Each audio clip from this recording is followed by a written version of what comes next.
Good evening, everybody. Welcome to Round the Table. It's great to see you all again. We looked last week at the end of chapter 4, where Jesus and the disciples are crossing over the lake, and Jesus is asleep in the stern of the boat, and the disciples become increasingly concerned at how wild the weather is and wake Jesus up, and he rebukes the wind and the waves, and then rebukes the disciples for their lack of faith. Edmund has a couple of scriptures that he wants to share and discuss regarding, really, I suppose it's the sea within Jewish thought. Is that correct, Edmund? Hang on just 1 second while I bring up the scriptures. I realised I can actually put them up here. Yeah, it's that the point being their response, if you go back to verse 41, the last verse of chapter 4, it says, when he says, "Why are you afraid? Have you no trust even now?" But they were terrified and asked each other, "Who can this be that even the wind and the waves obey him?"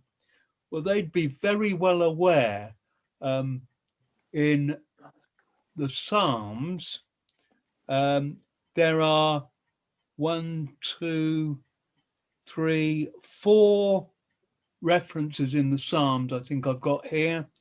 The first one is Psalm 89:9. Just going to get to 89. There we are.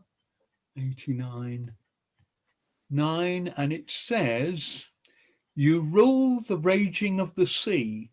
When its waves rise, you still them." And the problem is that's God.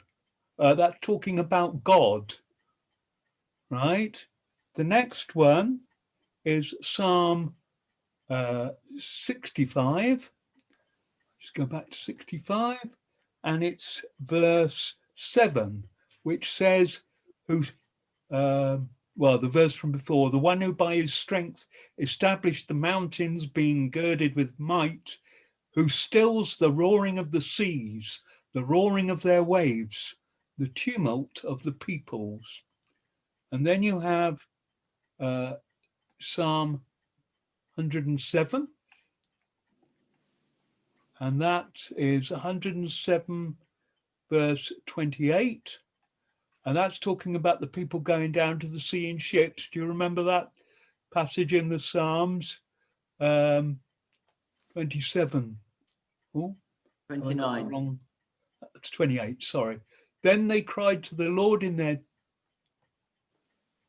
29. He made the, sorry, 29. "He made the storm be still, and the waves of the sea were hushed."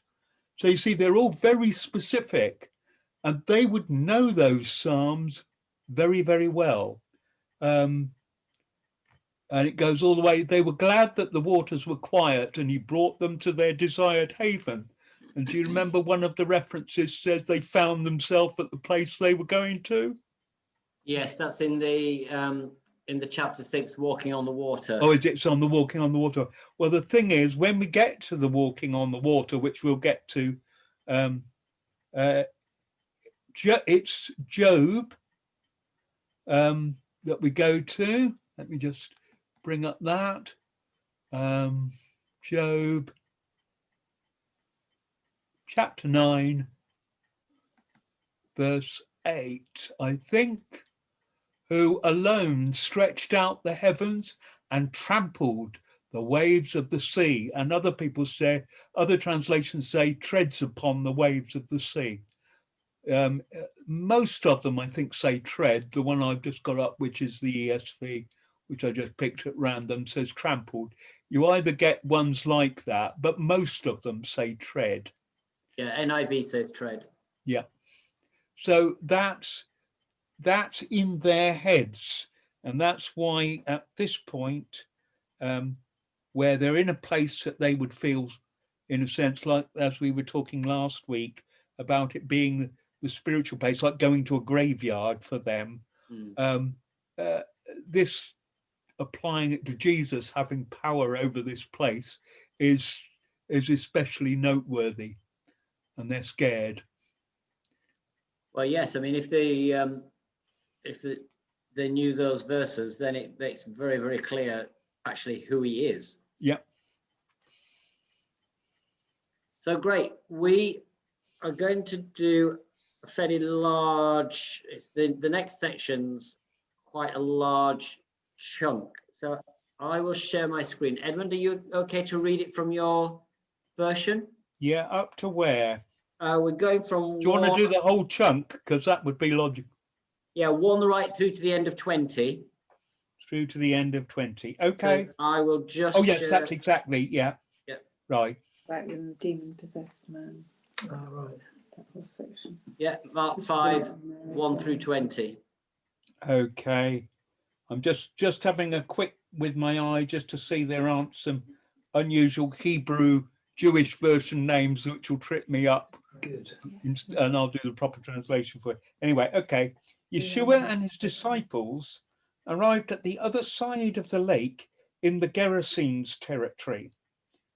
As soon as he disembarked, a man with an unclean spirit came out of the burial caves to meet him. He lived in the burial caves and no one could keep him tied up, not even with the chain. He'd often been chained hand and foot, but would snap the chains and break the irons off his feet, and no one was strong enough to control him.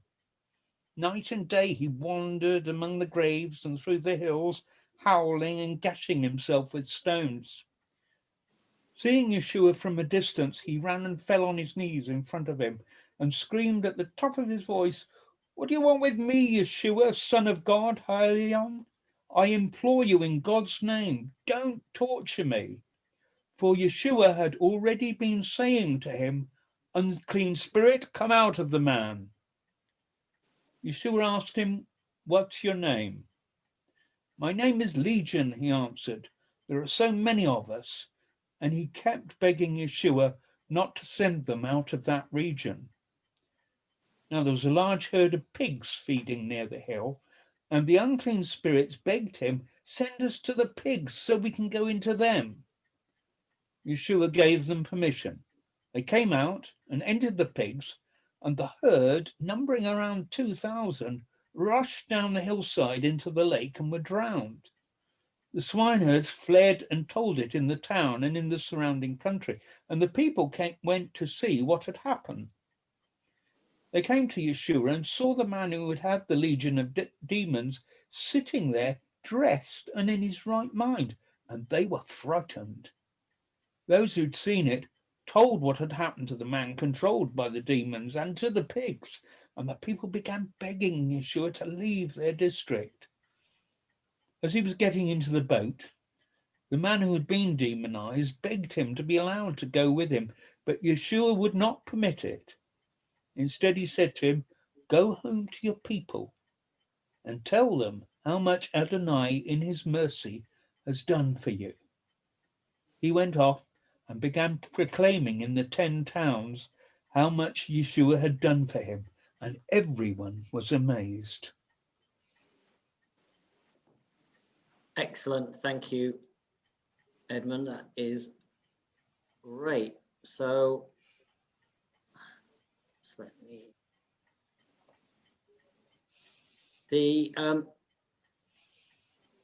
just a couple of comments before we look at it from the commentary.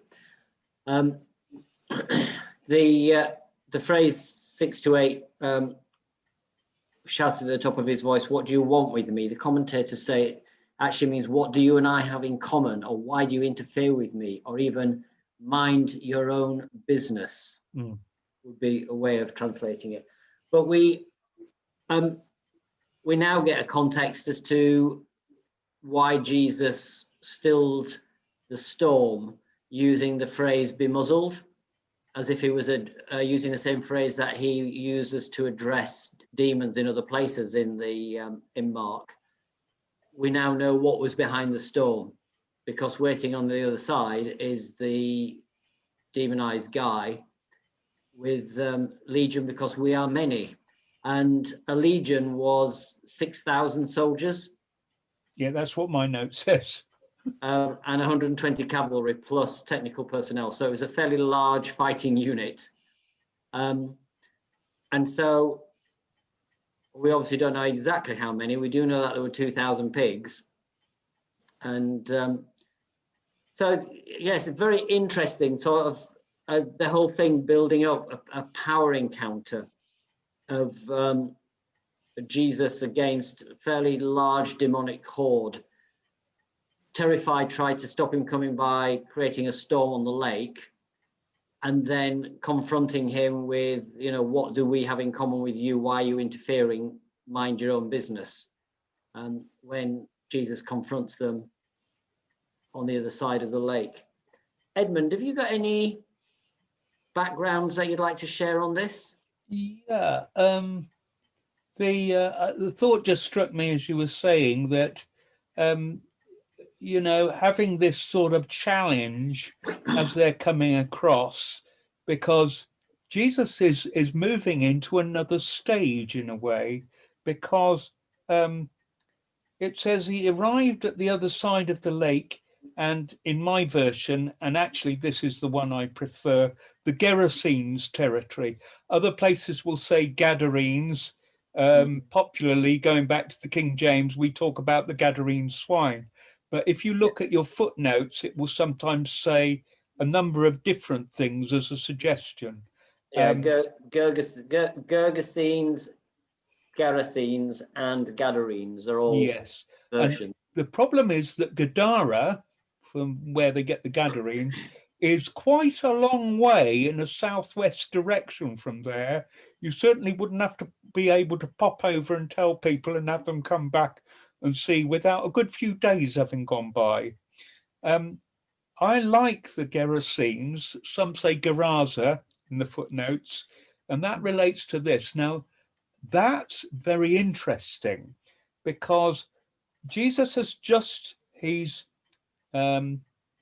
crossed the Jordan River, and he's moved out of the area where they would consider themselves godly, a mainly Jewish area, and people were religiously very you know, it's an area where people were observant and all sorts of things, and took their faith very seriously in this whole area of the Galilee.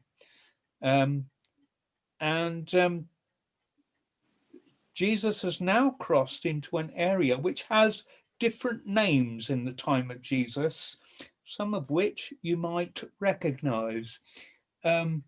It's actually called by some people the far country, right? Looking from one side of the lake, you'd look across, and they talk about that as the far country. And if you were brought up with the King James, what does that remind you of? Where does the far country crop up? It's The prodigal son, is it? That's exactly right. The father can look from where he stands into the far country. It's the pagan world over there. You can see it. That's one of the terms for it. Another one is the land of the seven, right? Now the seven, and I'm never going to get them all right, but when the children of Israel came from the wilderness into Israel, they chucked out the Amorites, the Girgashites, the Jebusites. There were seven, right? Hittites, right? And they Right. chucked them out. And Gerasenes means the cast out ones, the expelled ones, right? That's why I think it fits very well to say it's Gerasenes, the expelled ones, or the land of the seven. Yeah, that's all the same thing. They're pagans, they mixed, there's all sorts of idolatry and stuff going on there. And Jesus has now moved into there. And if you think that this was something that was brought to my notice only very recently, that most people with their gods, whatever they worship, Judaism and Christianity is very unusual in that normally in your interactions with gods, gods aren't particularly interested in human beings. You don't get in other religions talks about relationships with the gods. And mostly what you're concerned is you don't want to upset them. And you want to keep them sweet and hope that they may be induced not to mess things up for you or whatever. Keep them on your side. But they're not people that you have relationship with. Now, the reason I say that is it'll come back a little bit later in the story.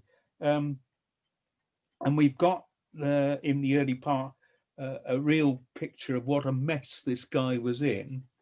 And then we get to the actual interaction with Jesus. And I think this is fascinating because Jesus, the pattern is not like his normal one. You know, we're so used to the idea of Jesus just commanded them. And they say with a single word, he commands demons and they leave. Do you remember we did that a week or two ago? This is very much more like the pattern of deliverance that they would be used to. And we talked about it a few weeks ago about normally you would get the name from the spirit and then you would engage in dealing with it. And that's a lot more like this. But there's some interesting things in here. And it's been very helpful for me. Sometimes when you're thinking, oh, we're supposed to have the authority of Jesus and, you know, nothing seems to work. And believe me, the devil tells you, you're not much good, are you? It didn't work for you. You know, he prompts you and then whips round the front and accuses you, you know. And but this, and there's another place in the gospel which does the same thing. Seeing Yeshua from a distance, he ran and fell on his knees in front of them. You know, when the spiritual stuff going on, there's a line which said, Jesus went to stay in a certain area in Syrophoenicia, went into a house, but he could not be hid. And that has always struck me, that if stuff is going on, the enemy cannot hide. When the light comes into the darkness, it reveals the nasty little urchin in the corner that you might not see when the light isn't there. Yes, you see where I'm coming from. And I found it in the early days, in the 70s, when I had strange things happen and I didn't know enough to know what to do. Things popped up which were a bit surprising and made you feel a bit weird and you wondered what was going on. But it was that they couldn't come close to people who were, particularly if there's a little group of you, without it becoming obvious that who they were. I went into the Devizes. There's a huge mental hospital. It's closed now. In Devizes, I've forgotten the name of it. Roundway. Went to see a friend who was in a pickle in there. And I've always said in the time since, I said to the Lord afterwards, please, Lord, I would very much like to never go into a place like that again. Because I went into that place and you suddenly became aware there's all sorts of strange stuff going on in there. And a little lady came up to me and looked at me and said, oh, I know what you are. I can see the light all around you. Oh, I have fun in here. Nobody knows I'm really in here.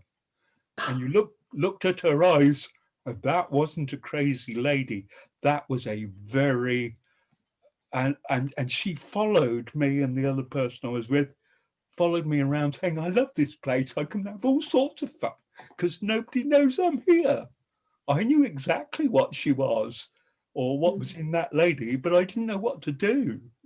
And it was it was like there was, you know, worms wriggling up my skin all the time being in that place.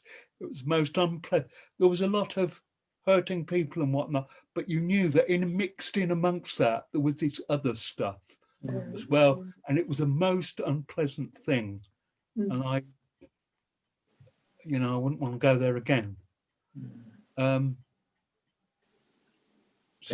that's not a good feeling, is it? I used to call it my spider sense. Oh, yes, it's like spiders running up and down here. Well, no, from Spider-Man. Oh, right. When there was a baddie around, he would tingle and he'd say, "My spider sense is going off. I can, there's someone bad around here." Oh, right. And I used to get my spider sense used to go off when there was critters around. Well, this one here, I think it's important. I was rung up. I used to share with 2 or 3 other people. We would eat together every day and we had a common purse, but we lived in 3 different places. And they rang me up, the girls, and said they'd been over to see somebody who was at the psychiatric unit at the RUH, and they'd taken her home for tea. Would I come over?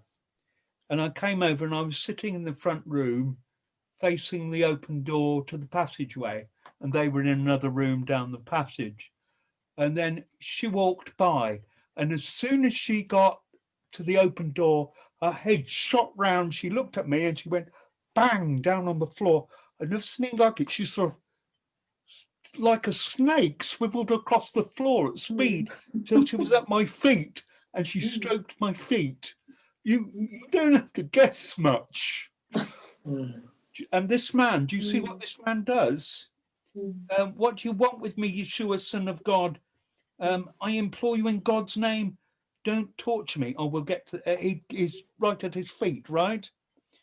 Because they have to come to the presence, because God is the boss.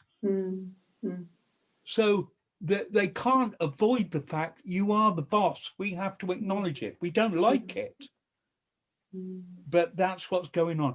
And it says here, and I love the way this guy translates it, because he captures, there's some very odd tenses going on here.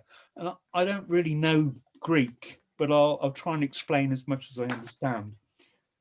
For Yeshua had already been saying to him, and in that saying to him, it's like you'll all know the ask and seek,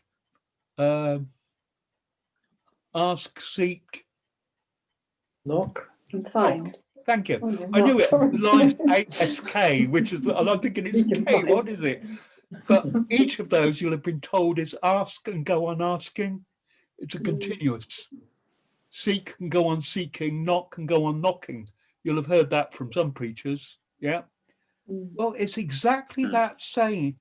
For Jesus had already been, well, it says here begun, but it's been saying to him, and the saying is over and over again. Unclean spirit, come out of the man, come out of the man, come out of the man, come out of the man. Right? So this isn't a single, there's a wrestle going on here. And I find that reassuring. There's another case where Jesus doesn't do it just with a snap of fingers. When can you see, they look like trees, so he prays a second time. Well, if Jesus has to do it twice, I don't think I should give up just because it doesn't work the first time with me. So that stops the devil when he's having a go at me, because, oh, you prayed for them and they didn't. Yeah, that's why I'm bringing that. So Jesus is going into, and it's a model that they're used to for deliverance. Okay, these people would recognize this, what's happening in front of them. Unclean spirit, come out of this man. And then Yeshua asked if it was the demons that were causing the storm, then maybe when Jesus says be muzzled or silenced, it's those same demons that he's talking to that are influencing or possessing this man. Perhaps, I don't know. It's not certainly demons that belong to people tend to stick around people rather than being involved in other stuff. Okay. Yeah, but they would have had there could have been cohorts with them. Yeah, absolutely. If there's a legion of them, there's rather a lot. Yeah, and in that pagan atmosphere, if you could see into the invisible in that pagan atmosphere, there's going to be a cloud of dark stuff over the whole pall of stuff over that whole region, because it's their stamping ground.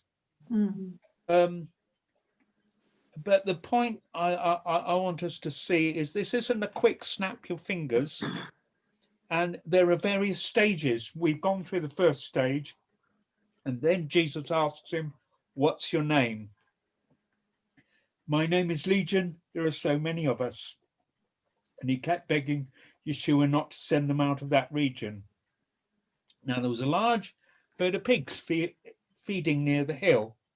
It's interesting looking at various things around this when they were discussing where was the place, was it Gadara and all. They said there's only one place on the Sea of Galilee in this region where there's a steep slope down to the lake. And so he said he actually thought he knew the town, and I accept it. Later on, when the Romans came through some decades later, they completely emptied that place, so it's not there except as a ruin now, which is why he suggested people had not picked up on it before, because it's not a populated village only a couple of decades after this time. Jesus gave them permission. They came out and entered the pigs, and the herd, numbering around 2,000, rushed down the hillside into the lake and were drowned. Now, it just so happens that if you go northeast of this place, you get to Caesarea Philippi, which was the main center for Pan worship in the whole world, and the most gross place. Normally, the Romans would allow you to continue with your gods. You know, if they came to Britain, they could continue with their gods. They let you get on with your religious observance as long as it wasn't something that conflicted with Rome. Famously, one of the exceptions was the Druids in Britain. They got rid of them. The other place was here because it was so gross that in the end, it was like the Mecca for all Pan worship, and you don't want to know what went on there. And they eventually said, this is over the top, and it was wiped out. But their main animal that they used were pigs. They wanted loads and loads and loads of pigs. And it wouldn't be a bad bet to say that these herds of pigs were destined for up the valley a bit. I wouldn't be at all surprised. I mean, 2,000 is a big herd of pigs. Yeah. That's a lot of pig.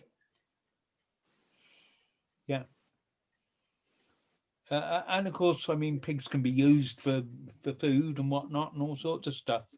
But it wouldn't surprise me where it is that they used to supply the people up in Caesarea Philippi. Right, they all rushed down this hill into the lake and were drowned. The swineherds fled and told it in the town and in the surrounding country. And I suggest that's got to be very close, because the people went out to see what had happened. They came to Yeshua and saw the man who had the legion of demons sitting there dressed and in his right mind. And this one's important. And they were frightened. That's an understatement. It means they were absolutely terrified. Right?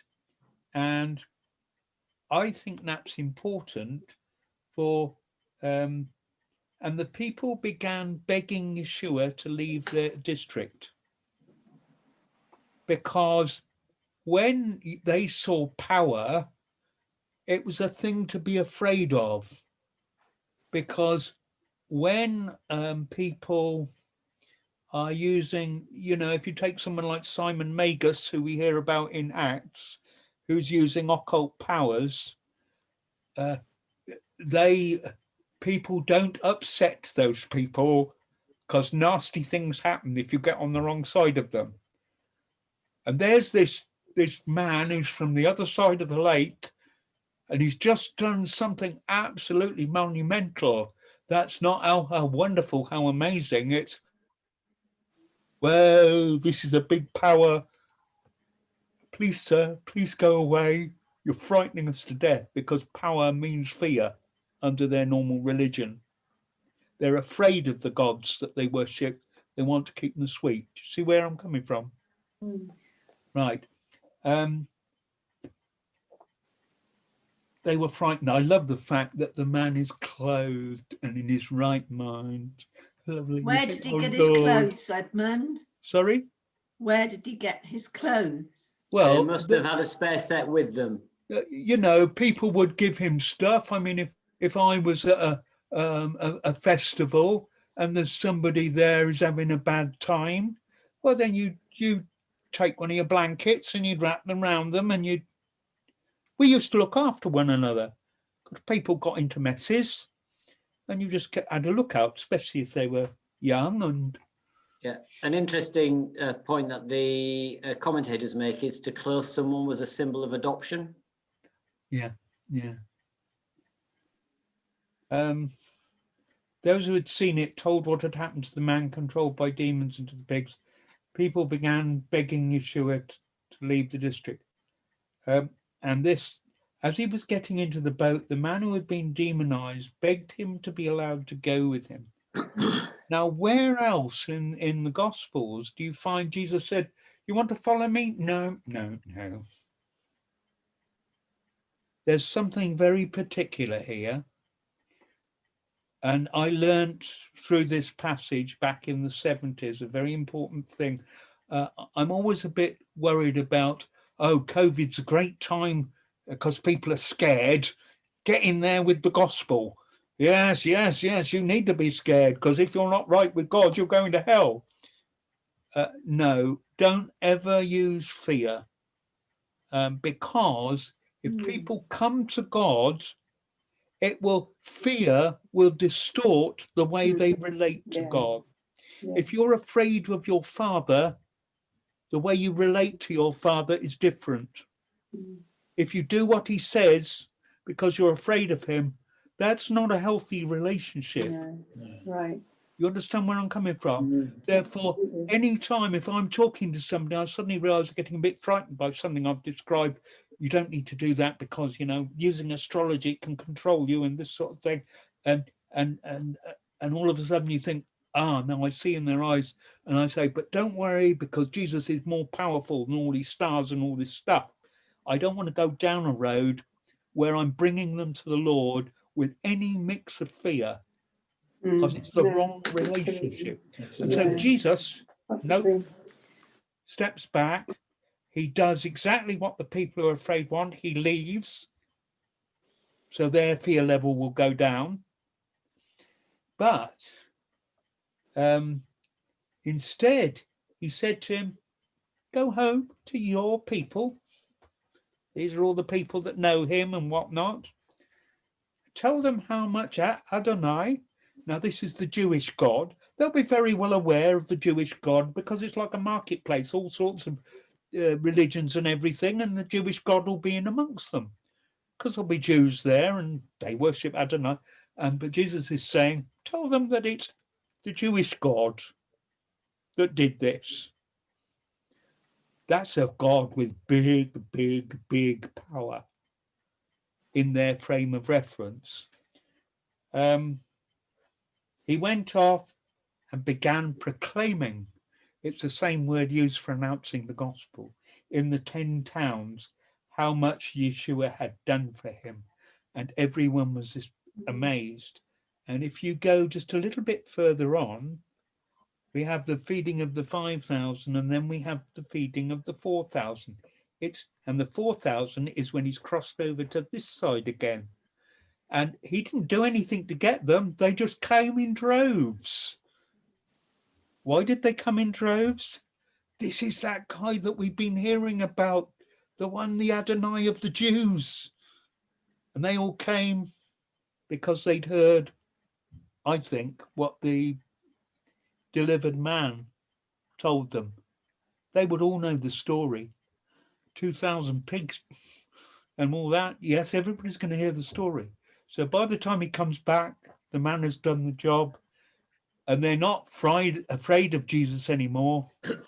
We want to see this guy.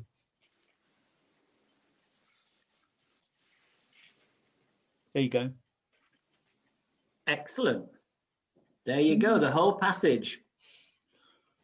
Does anyone else have anything to throw into the conversation on that?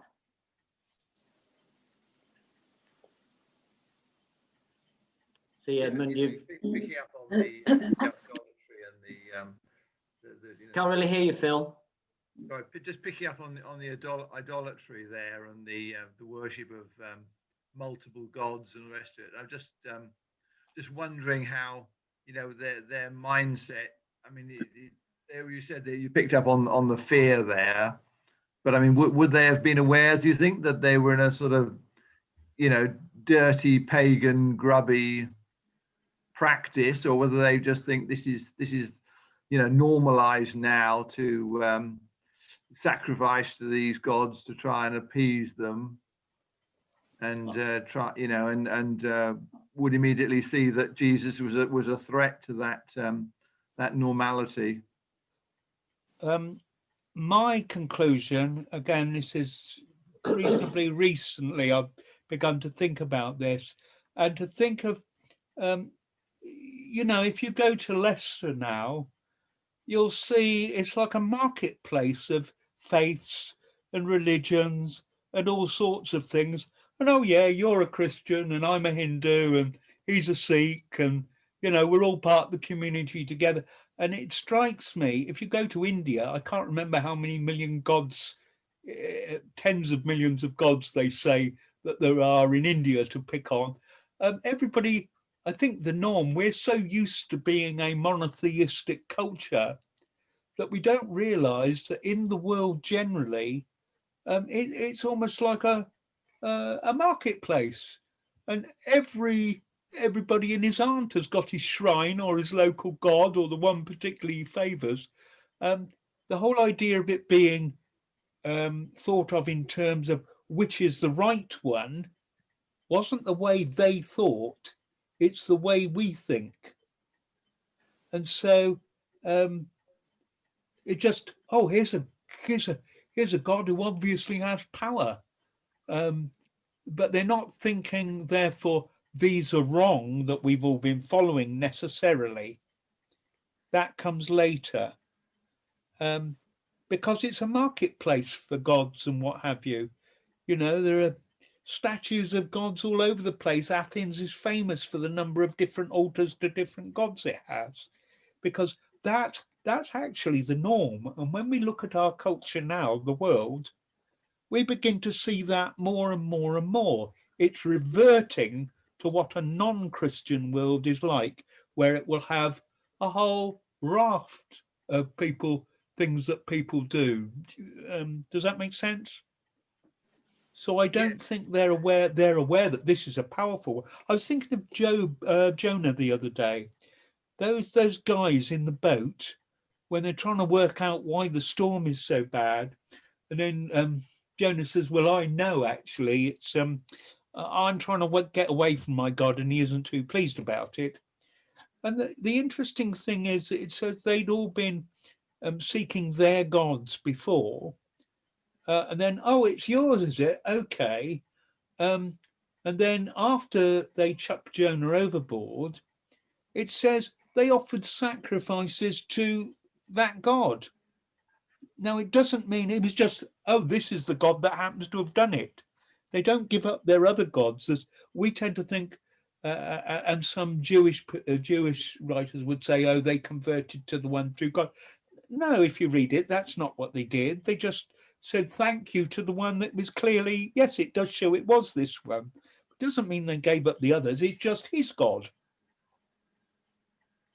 And it was clearly a powerful one because Jonah said he had power over the seas, and that for all the people in that pagan culture, one of the most powerful gods was the one that controlled the seas. And so if you stilled a storm or did something on the seas, that, you know, you got high up friends. Yeah, I can see that. I just wondered when you said that so I wouldn't have thought they would immediately thought, right, this is a fearful situation. then Sorry, I'm Phil. more likely Phil, to for some, think, you know, oh, sorry. Could it's you just repeat that, Phil? Because you disappeared for a moment. oh, sorry. Yeah, That's I was perfect. I agree with, you know, Edmund's comments there, but I was still wondering whether they would immediately think this is fearful because, you know, would they rather think this is just the Jewish God turning up and doing a bit into the mix, rather than being an instant threat to them and their way of life. Yeah, I don't think they would see it as a threat because they're used to the idea of a multiplicity of gods. That's where I would come from in that. So we may not have paid attention to him, but obviously it's a big deal. But not a threat to what they did. It's the Christians later on in Roman times who start making, you can either have this, you can't, you know, it's not a smorgasbord you pick up where you like. Other pagans don't tend to say this is the only God you can follow. A tribe may say this is our God, not the same as your God, but they tend not to define it in terms of this is the only true God. That's only the monotheistic Jews, Christians, Muslims as well. Muslims as well. Yeah. I mean, it's interesting that the Zoroastrians, who were they're even older, they have one God as well. But interestingly, the Darius, not Darius, the next Cyrus. Yes, it's Darius the Persian. People say, you know, about Darius giving the Jews permission. Cyrus says yes first, but then it's Darius who actually gets things going with Nehemiah and all that sort of thing. And the thing is that in the Zoroastrian religion, they talk about one God, but they also talk about you treat respectfully other religions. And so you want religion to have a place in the lives of your people. So you would encourage other religions to go and do their thing properly. So it's not so surprising that he, you know, that's the way he's taught in his religion. So he would like the Jewish religion because it's also monotheistic. And so, yes, God uses him, but he uses a man who's already facing in the right direction. And we often miss that because we're not aware of how the spirituality of Darius would have worked. Also, I think they would have been pretty fearful because, you know, people knew this guy, the demonized man. They knew how uncontrollable he was, and they see him suddenly well and in his right mind, which shows that a greater power has come against the power that was affecting him. And you had the 2,000 pigs have fled into the sea and died. Yeah. Pretty major event. I mean, 2,000 pigs is a lot of pigs, and that would have been a lot of dead bodies floating in the lake, and a huge amount of value. Yeah, I mean, that would have been a huge economic value, and that's pretty scary. When you're around power encounters, they are pretty scary. Yeah, it has struck me. I'm a bit amused at times because having been at meetings where some of the people that have come to it and somebody lovely healing or something, and I thought to myself, it would be interesting, wouldn't it? If just imagine we're in the forum at one of these things, and yeah, we get very excited when we see someone we don't know healed. But just imagine if it was Edmund that suddenly got up and started running around the forum. You might have not be talking about someone that you saw 5 years ago healed that was a visitor to one of the conferences. You may have forgotten about it. believe me, you are not going to forget about it. If Edmund is running around the forum, you'll be talking about that 25 years down the line. And that's this guy. They all know him.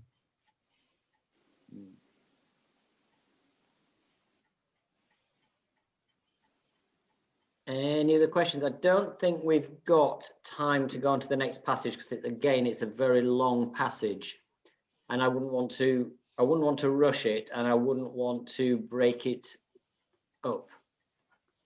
So we've got about 10 minutes theoretically left. So any other questions? I just want. Oh, go on, Cliff. I just wondered if there's any thoughts on the difference with Matthew's gospel when he seems to think there were two men, whether this is the same story, whether it matters or not. Yeah, Matthew says there's two demon possessed men, and this one says just one. Got any thoughts on the difference? As we all know one another very well,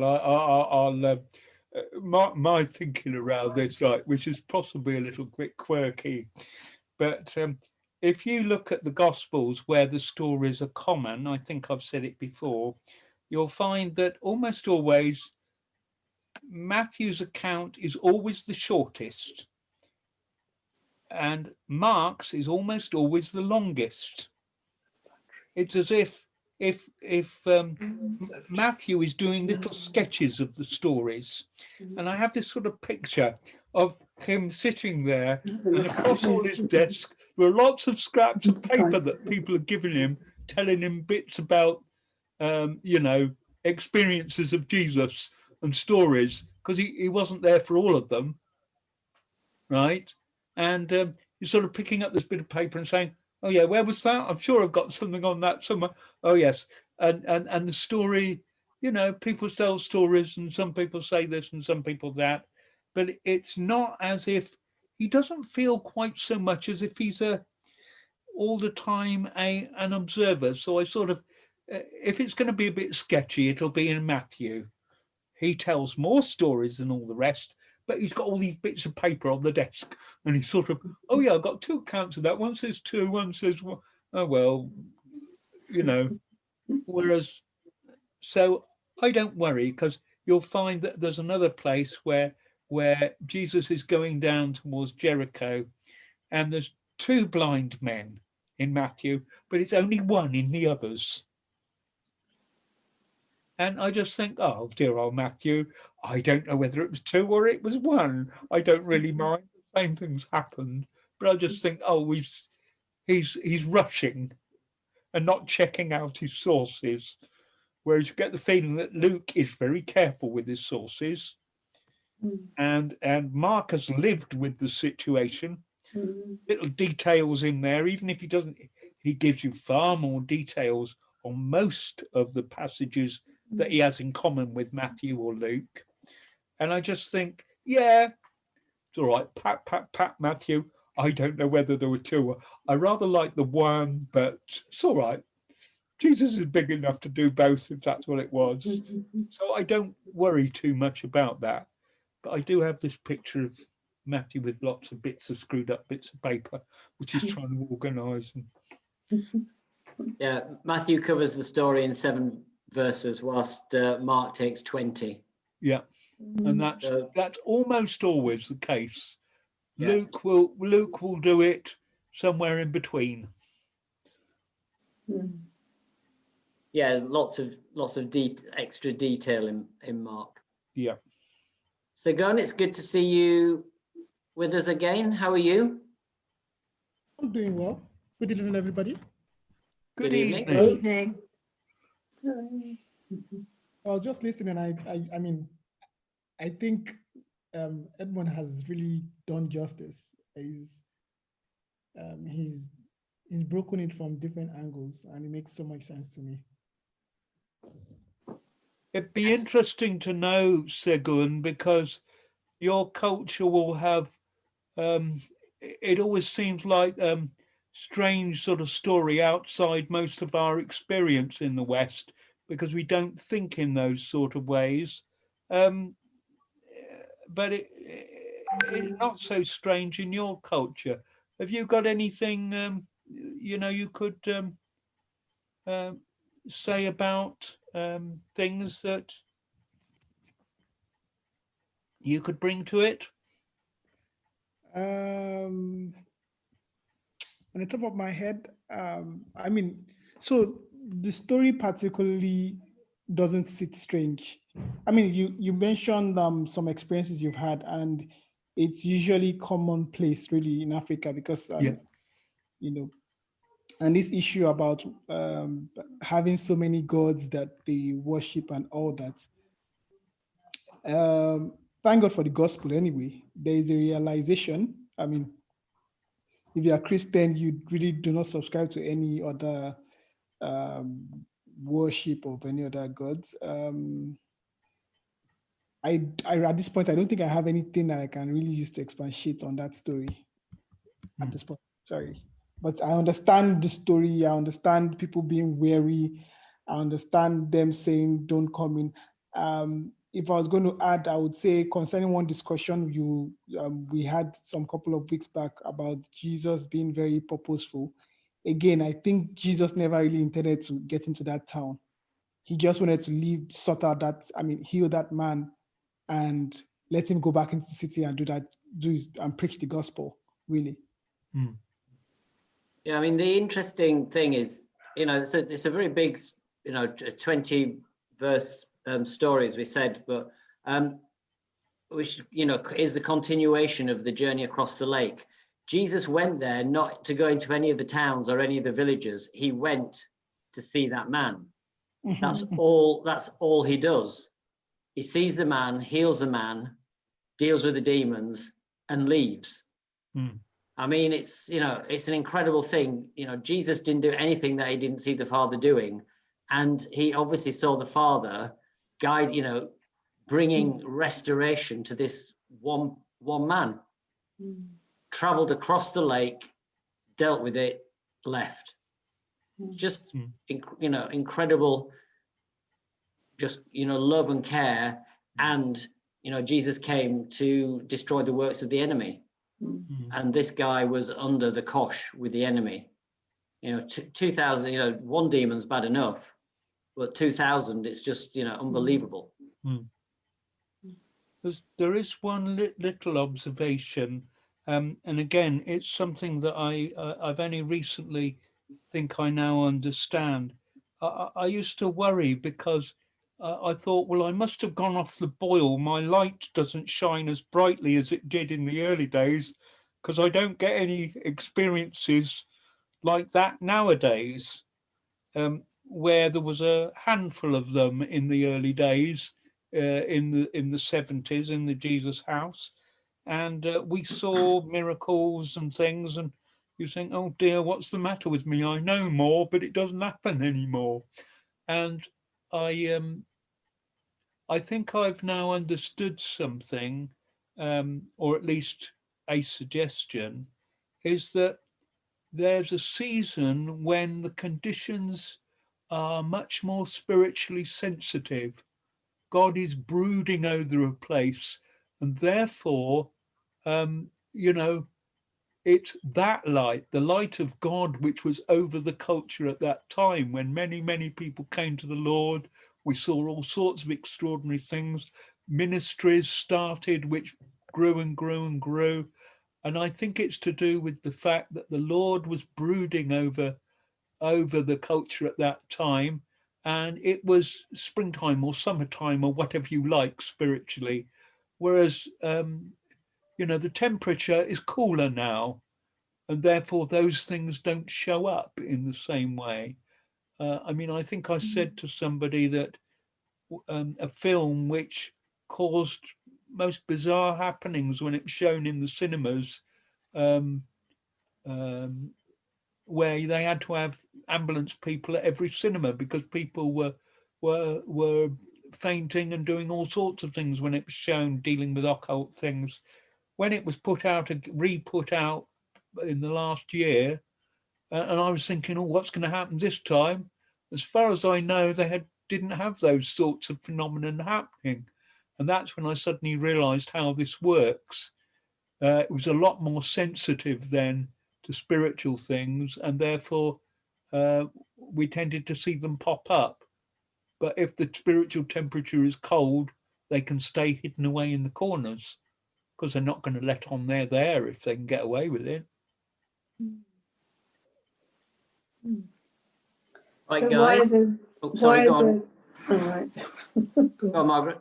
I was going to ask why are there those different temperatures? What do you think causes that, Edmund? Do you have any idea? Well, I've been Is it thinking because about people aren't praying, or no, it's there are is it just seasons in God? God. There It's are just seasons in God. decision, And what God and does.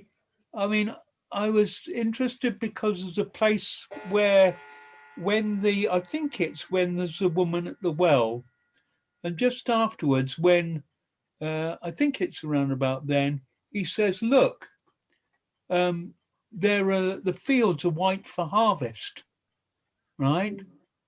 And he says in a place that sending in the reapers, there are those who've worked long, but now's the time to reap, or something like that. People have laboured, and I remember talking to John Arnott, and we had him for a conference or something, and we saw God moving and healing people and stuff, and he was trying to encourage us. Look, guys, you can learn this. You know, it's easy. And he came up to me in the foyer afterwards, because I think that was the one where I hadn't gone down the front for prayer. And I mean, he knew me well from other times. We'd often talk. And he was sort of talking to me, you know, do you need in effect, what he was saying was, you need to, are you stirring your faith up? Are you losing? And I was thinking, there's another answer to this. And I thought, he was in a harvest time. What about those people who laboured hard in the night time? Yeah. And you're coming in on the back and you can see where all the right people are. But what if you're not? He's a harvester, was what I suddenly realised. I might be a planter and a waterer, and therefore beating myself up, which I used to, because you didn't see this, you know, and I ought to know better. My father was a farmer, and you knew that most yes, harvest time is a very busy time. You don't get much sleep while it's daylight, but all the work that goes on before and through the year and all the stuff in order to have your harvest, it's not as dramatic. Bringing home the cart loads of wheat or whatever, you know, harvest home, big celebration. Mum's made beautiful cakes and all the stuff to go with it. It wasn't quite the same when you're out there in the winter ploughing or doing something. But it's essential.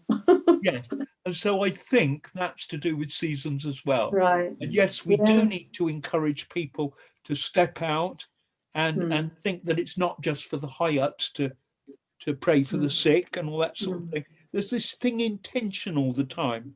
But I've stopped feeling, oh dear, I'm not living up to it. I may not be doing as much as the Lord wants me to do, so I'm not missing it. But if I'm the person that's supposed to be putting the seed in, that's your job. do you know what I mean? Not the other they say thing. that I think it was something like an average. I won't have the figures exactly right, but every person that comes to the Lord, there's been an average of 6 contacts before that happens. Right. Yeah. Those 5 are going to be going home at night thinking, "Oh, I'm so useless, Lord. He didn't react."